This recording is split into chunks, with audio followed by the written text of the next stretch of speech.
Real Country 1430 AM and 107.3 FM WRDN. Brian Winnekins at the NAFB convention in Kansas City. Thank you to our broadcast sponsors, including Wisconsin Soybean Marketing Board, Wisconsin Corn Growers Association, Wisconsin Farmers Union, Synergy Co-op, Osseo Plastics, Compeer Financial, Animal Wellness Center of Buffalo Valley, and Silo and El Civia Co-op. Joining me is Dr. David Neuman. He is Senior Vice President of Market Growth with the National Pork Board, and we are going to talk a little bit about some of the things the Pork Board is doing right now to help with pork demand. And Dr. Neuman, thanks for joining us. Well, tell us about some of these investments that the Pork Board's been doing to help with that demand. Sure. So it's no secret, Brian, though, over the last 12 months have been pretty challenging for our pork producers here in the U.S. So this piece about demand is something that we're tackling every single day. In my role at Pork Board, I oversee international market development, domestic market development, and our human nutrition, health, and wellness platform. So right now, it's all hands on deck for demand. We're seeing a unique opportunity arise for pork when we look at the price of competing proteins, when we think about the fact that we're starting to come off of this long-term effect of COVID. Demand is starting to normalize itself. So our job every day is to work on behalf of the pork producers in the United States that pay into checkoff to make sure that we are creating demand efforts to keep pork top of mind with key consumers. Talking with Dr. David Neuman, Senior Vice President of Market Growth. I know the folks at Wisconsin Pork Association, they're doing a lot of these things too, at least on a statewide basis. And is that something that National Pork Board is trying to do, work with the states as well? Absolutely. Our states are our biggest partners. They're our ground game, if you will, when we get out here. And whether it's Wisconsin pork or Iowa pork or Illinois pork, we work on a daily basis with those state pork associations on demand efforts. We tie in very frequently between states where maybe we have an individual retailer that is local to a state, as an example. And we will help with promotional materials, helping them with data and insights and understanding who the target is and how we go after them.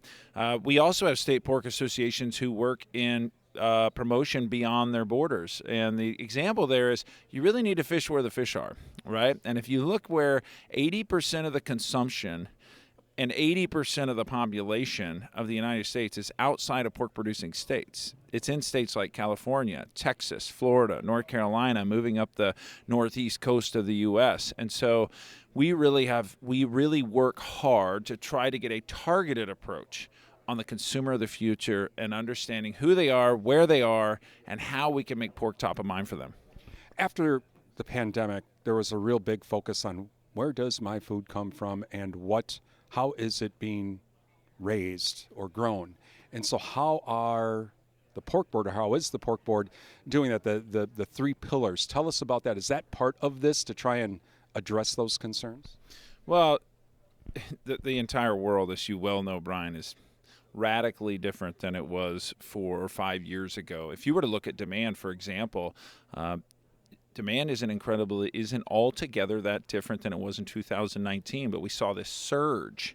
Some people called it revenge spending after they were able to go back into food service restaurants, and 8 billion people learned how to cook at home. So we have got to think differently now about this new consumer, right? And that's a really important piece. And so to give you two examples here, when it comes to pork, we spend a lot of time looking at the data and insights to understand, rather than taking a shotgun approach, because we don't have the money or the bandwidth to take big shotgun approaches to these type of things. We take targeted approaches. And to tell you about that is to say the number one attribute to bring pork into anyone's dish or bring it top of mind is taste and flavor, right? I mean, thank God for bacon, right? So taste and flavor is the number one attribute of pork. All the data clearly says that. The number one barrier to consumption is nutrition. So we have got a very focused effort on both. This human nutrition component cannot be overlooked. We're subverting people's ingrained beliefs that have been held for decades about the role that red meat plays in the diet, and trying to make sure that our future consumer, when we think about Surprisingly Pork, our platform around human nutrition, that's focused very specifically at millennials. And to even target that in further, millennial moms who are going to have approximately 1 million children a year for the next 5 to 8 years. They're making purchasing decisions for themselves. They're making purchasing decisions for their families. They are becoming the buying power of protein in the United States as boomers start to age out of the market. So this is about fishing where the fish are and knowing who your consumer is. We are talking with Dr. David Neuman, Senior Vice President of Market Growth with the National Pork Board. Okay, I'm gonna have to put the chef hat on. Yep. You are a doctor, so you can, I'm sure, answer this. My significant other, Rhonda, and we have a debate when I'm cooking. I've been told that it's not 165 anymore. Is that? And she's like, no, that's not true. Okay, who's right? So, well, the temp is 145. So I think that means you're right. See, I'm a winner again. Sorry, Rhonda. Yeah, so in-point cooking temperature is a great example of another thing we need to think about with consumers. How do you cook pork correctly? So pork has been approved at an in-point cooking temperature of 145 degrees, which is medium rare, by the way, with a 3-minute rest for a decade. And yet people still tend to overcook pork, it's a conundrum that is really hard for people to overcome.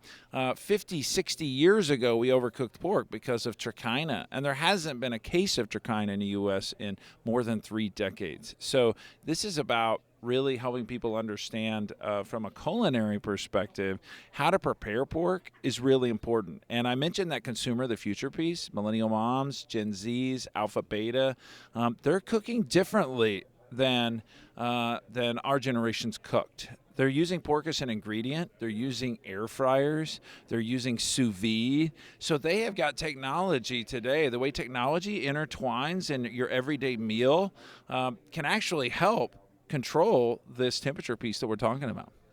Talking with Dr. David Neuman, Senior Vice President of Market Growth for the National Pork Board. Okay, I'm going to throw out another interesting question. So, and this is going to be on a value-added thing.